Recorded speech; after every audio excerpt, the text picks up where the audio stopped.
gente olvidará lo que dijiste, olvidará lo que hiciste, pero nunca olvidará cómo les hiciste sentir.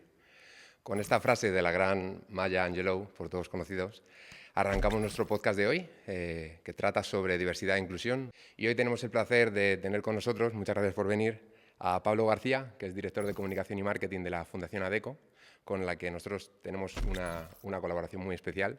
Así que apreciamos pues, que nos hayas hecho un huequito y un ratito para venir. Sabemos que tienes una agenda muy achuchadita. Así que nada, muchas gracias por venir. No sé si te gustaría presentarte primero para saber quién es quién y luego pues arrancamos. Estupendo, pues nada, muchísimas gracias Pablo, a todo el equipo de SDWorks por contar con la Fundación ADECO. Y nada, bueno, pues por presentarme y así aprovechar y presentar también a la Fundación. Bueno, yo llevo 18 años trabajando en inclusión sociolaboral. Es un trabajo que es por propósito y sí que es verdad, a mí me cuesta mucho entender cuando hay personas que dicen que no les gusta su trabajo, porque yo creo que es algo muy importante en nuestra vida.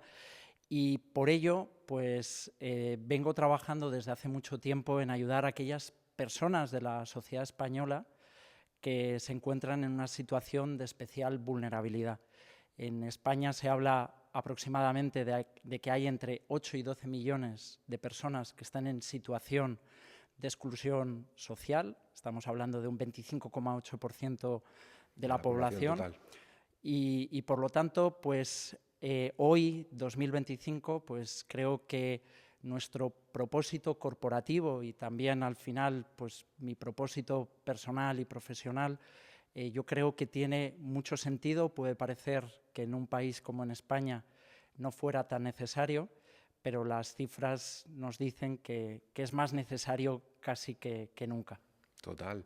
Bueno, lo primero, enhorabuena por dedicarte a algo que está relacionado con tu vocación, porque por desgracia no es tan habitual, así que enhorabuena.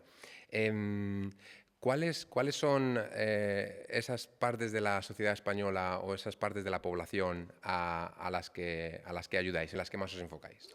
Bueno, pues cuando nosotros estamos trabajando proyectos de inclusión sociolaboral, que también en las compañías pues habla mucho de esas iniciativas de diversidad, equidad e inclusión, el primer paso y más importante es el entendimiento de cuáles son las problemáticas que tiene una sociedad. Indudablemente no son las mismas en España que en Alemania, que en Mali o que en Colombia.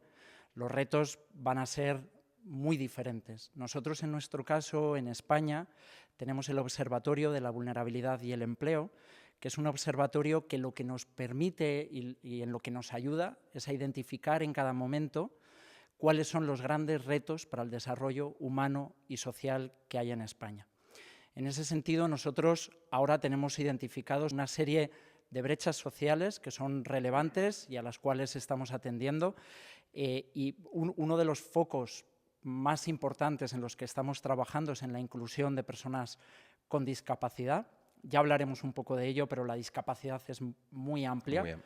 ¿Vale? No es lo mismo una discapacidad física que una discapacidad por un problema de salud mental. Los estigmas son diferentes. Totalmente.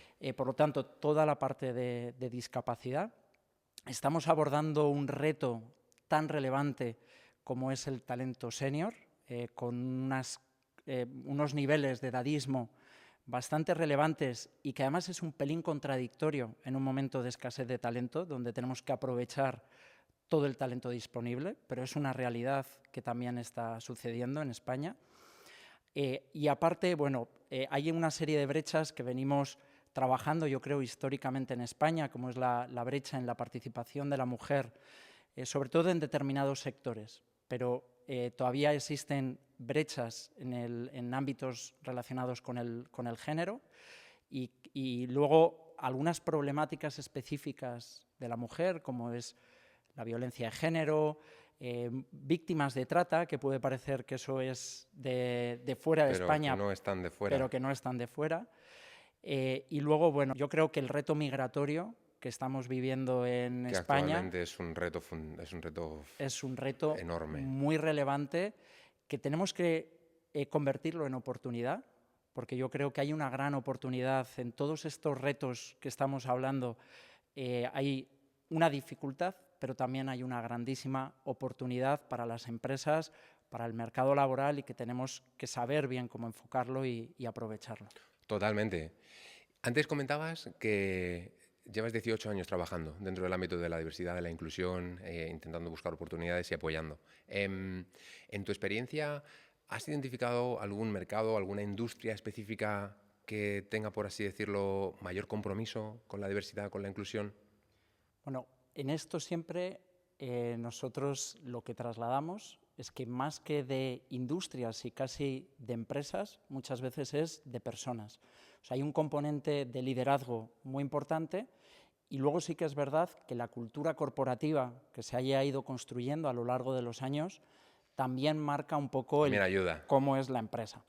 Indudablemente hay sectores técnicos que indudablemente a lo mejor con empresas que nos dedicamos al ámbito de los recursos humanos tenemos un componente humano que es más fuerte, ¿vale? Pero sí que es verdad que cuando empezamos un proyecto es muy importante la persona que está liderando ese proyecto dentro de las compañías.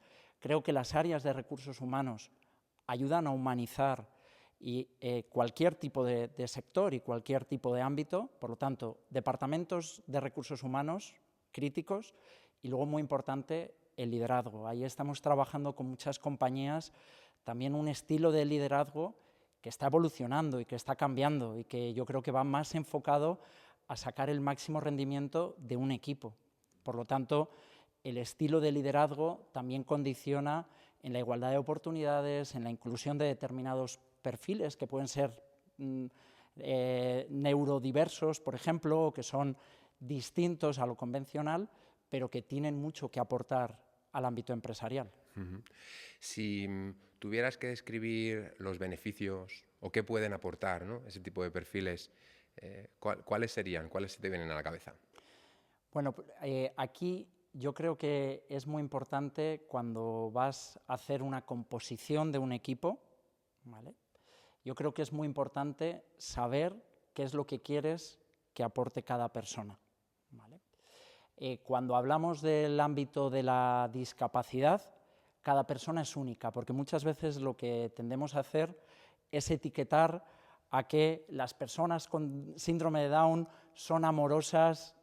Bueno, yo creo que sí que es verdad que hay determinados rasgos que pueden identificar, por ejemplo, pueden ser comunes. Sí, a una persona con discapacidad que desde nacimiento se ha enfrentado a la adversidad, por ejemplo, tiene una capacidad, una resiliencia, una adaptación al cambio que generalmente suele ser mayor, simplemente por una experiencia de vida.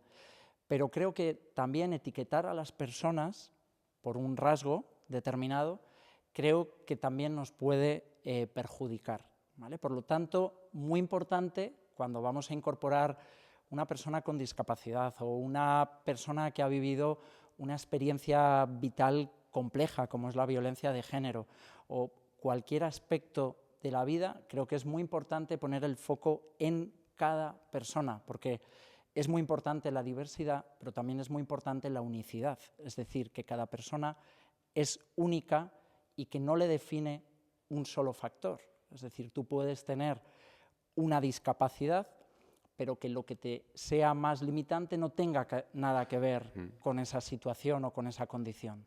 Puedes tener una discapacidad, pero puedes tener muchos otros atributos súper positivos, ¿no?, y que pueden ayudar a contribuir al final. ¿no? De hecho, como reflexión, muchas veces la discapacidad parece como que define a las personas, ¿no? Y en los procesos de selección sucede. Cuando es una discapacidad muy visible, como entrevistadores, lo primero que vas a hacer en esos 7 primeros segundos es identificar unos rasgos por lo que estás viendo visualmente, si es una persona ciega, si es una persona usuaria de silla de ruedas, si tiene síndrome de Down, y eso no nos puede nublar el identificar el talento y lo que puede aportar cada persona. Yo creo que eso es fundamental, porque si no, al final el problema que hay es que lo que nos entra por la vista, los famosos sesgos inconscientes, lo que nos van a hacer es limitar el talento que podemos aportar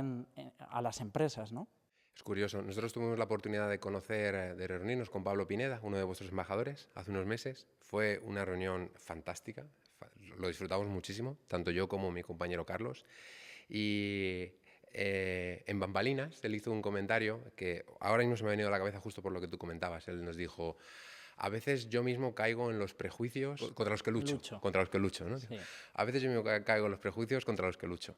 Y entiendo que al final se puede considerar una cosa natural, ¿no? El prejuicio es algo que está ahí. Lo importante es ser consciente, ¿no? Y conseguir que no te nuble, ¿no? Como tú decías, que te genere ese efecto halo y que ya no te permita descubrir a la persona, ¿no? O todo lo positivo que tiene la persona. Aquí un poco con la figura de Pablo, yo he tenido la gran fortuna desde el año 2010 de compartir con Pablo. Pablo forma parte de mi equipo y yo siempre lo digo que a mí como profesional he aprendido mucho con Pablo. Por ejemplo, cada vez que tengo que hacer una ponencia para hablar de comunicación inclusiva o para hablar sobre diversidad, equidad e inclusión, yo empiezo con esa frase. Es un titular que salió en El Mundo y que Pablo dijo: a veces caigo en los prejuicios contra los que lucho, y yo mismo, que me dedico a esto y por eso soy tan consciente del impacto que los prejuicios, los sesgos inconscientes, lo que hemos aprendido a través de la educación, a través de nuestra propia familia, muchas veces sin mala intención, pero bueno, que forma parte de nuestra cultura, todo eso es lo que más nos limita, porque hoy en día lo que es la discriminación más violenta, más agresiva, yo creo que en el ámbito laboral no es la que mayor impacto tiene. Luego hablaremos un poco de barreras, pero bueno, que yo creo que es muy importante ser conscientes de que todas las personas tenemos esos sesgos y tenemos esos prejuicios aprendidos. Bueno, hablemos de barreras, ¿por qué no? Porque al final creo que todos somos conscientes de que finalmente hay una serie de barreras con las que personas que puedan estar en riesgo de exclusión por un motivo u otro se pueden encontrar. ¿Cuáles crees que son las barreras más habituales con las que se suelen encontrar? Bueno, nosotros las hemos denominado los enemigos de la inclusión, ¿vale? Y continuamente estamos analizándolas porque es muy importante identificar dónde están los puntos de dolor, por ejemplo, en el acceso al mercado laboral o en los procesos de selección.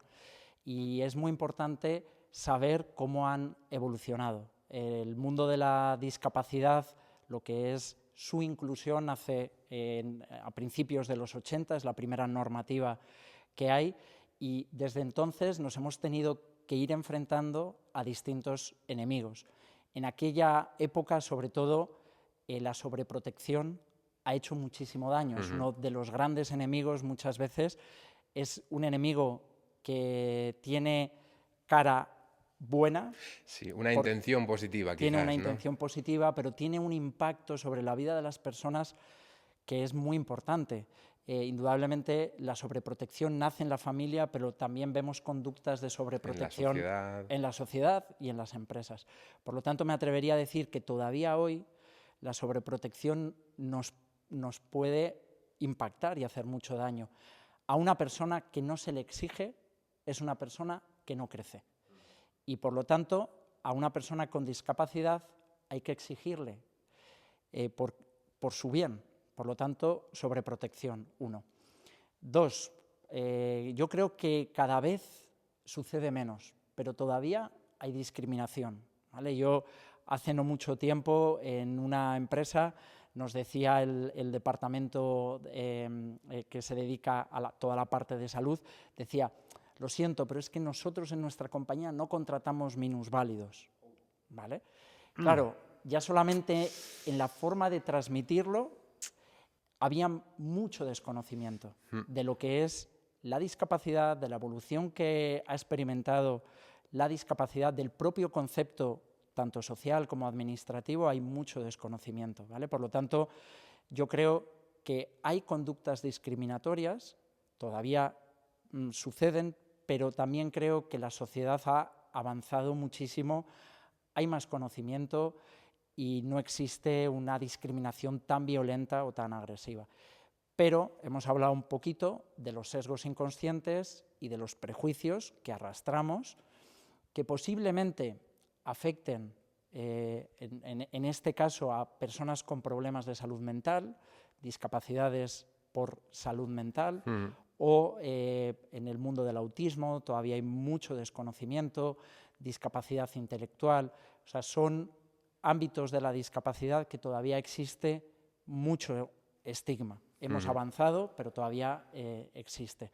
Entonces, bueno, yo me atrevería a decir que el desconocimiento y el miedo hacia lo diferente es una gran barrera en discapacidad, pero nos lo encontramos con personas migrantes, nos lo encontramos en neurodiversidad, por ejemplo, que también es un tema que se está hablando mucho en el ámbito corporativo, en lo generacional.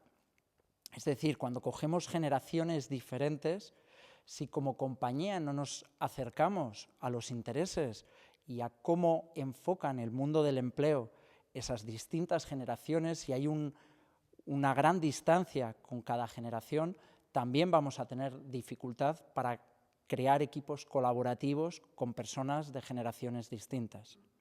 No te he querido interrumpir porque estaba así como embobado escuchándote, pero han habido dos partes de lo que comentabas que me han parecido muy interesantes. Una es el hecho de las barreras. Tal y como lo entiendo, las barreras son externas, es decir, no son internas, ¿no? Es decir, ninguna persona tiene una barrera en sí, ¿no? Las barreras al final las crea la sociedad y el entorno de alguna forma, ¿no? Entonces al final la idea es que todos trabajemos, ¿no? para eliminar esas barreras, ¿no? Porque al final las ponemos nosotros, por así decirlo. Y luego el aspecto de la comunicación creo que también es importante, ¿no? Cómo se lanzan los mensajes, cómo se comunica.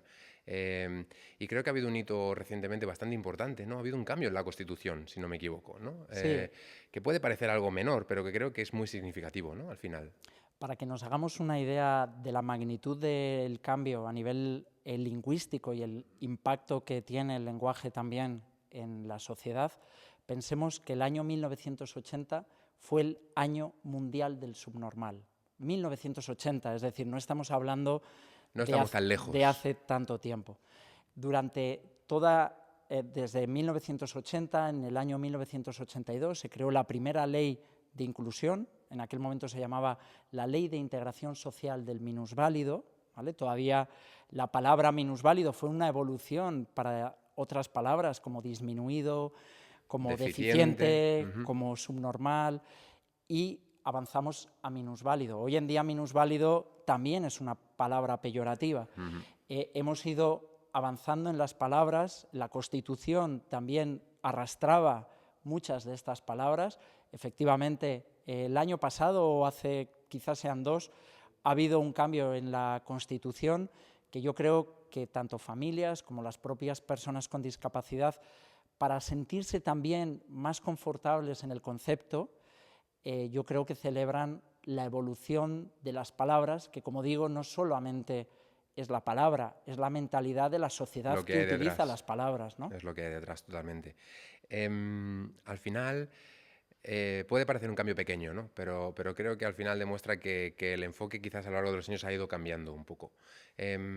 ¿En qué situación crees que estamos? ¿Cómo ha estado evolucionando durante los últimos años el acercamiento? Bueno, antes era diversidad e inclusión, ahora es diversidad, equidad e inclusión. Parece que hay un cierto avance ahí. No sé si tú lo entiendes así. ¿Estamos yendo en otra dirección? A ver, en el siglo XXI ha habido muchísimo avance y muchísima transformación. Yo creo que los primeros avances que se han dado fueron del siglo pasado, es donde empezaron determinados movimientos por los derechos civiles en Estados Unidos. Creo que ha habido determinados movimientos sociales muy importantes que están generando una transformación y cambios muy importantes en la sociedad española. Uno de los más grandes lo estamos viviendo con la incorporación de la mujer al mercado laboral, que ha supuesto un gran cambio y una transformación de la sociedad española y en general a nivel mundial. Ahora en 2025 lo que estamos viendo es que durante todos estos años hemos venido defendiendo unos derechos fundamentales. Creo que tenemos que, celebrarlo, pero también creo que es un momento de equilibrarlo bien y de enfocarlo bien. ¿Por qué? Todos los temas relacionados con diversidad, equidad e inclusión están generando mucha polarización.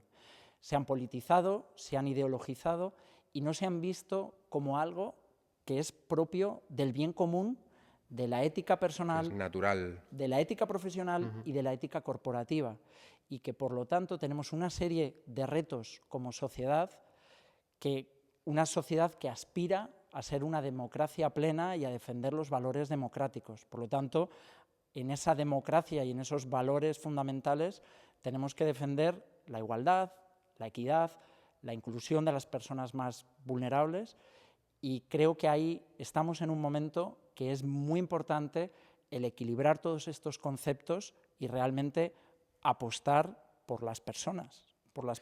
Sí, yo diría que al final hay que equilibrarlos y sobre todo hay que asentarlos a fuego, ¿no? Sobre piedra, ¿no? Para que esos no puedan cambiar, ¿no? Y luego, pues, obviamente, seguir moviéndonos hacia adelante. Si nos metemos en el embudo y bajamos un poquito más hacia el mundo Fundación Adecco, ¿cómo apoya la Fundación Adecco a empresas que estén interesadas en dar un paso más en aspectos relacionados con diversidad e inclusión? Bueno, pues en el año 2019 creamos una alianza que es la Alianza CEO por la Diversidad, y actualmente hay 101 compañías que están adheridas a esta alianza, y creo que uno de los objetivos que tenemos actualmente es el de inspirar.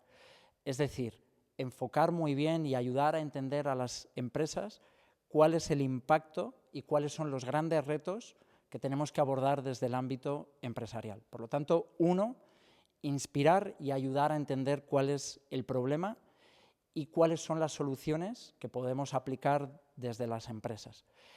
Luego, ya yéndonos a cosas más concretas que estamos trabajando desde la Fundación Adecco, nosotros somos un equipo de 350 personas, es una fundación bastante grande, con un gran conocimiento y expertise en la atención a grupos vulnerables específicos. Tenemos personas especializadas en discapacidad, pero también tenemos personas especializadas en mujeres víctimas. Son retos diferentes, y el ayudar a las compañías a enfrentar estos problemas, que claro, las empresas no tienen que ser expertas en todo esto. Obviamente.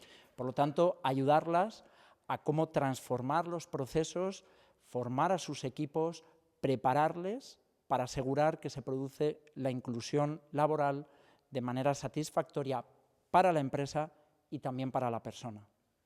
Pablo, pues no se me ocurre una mejor manera de cerrar el podcast que de esta forma. Por mi parte, darte las gracias por colaborar, por transmitir un mensaje tan importante y con tanta pasión. Y bueno, pues seguimos en contacto, obviamente, y seguiremos trabajando y colaborando para ir dando pasos y seguir avanzando. Muchas gracias, Pablo. Gracias a ti.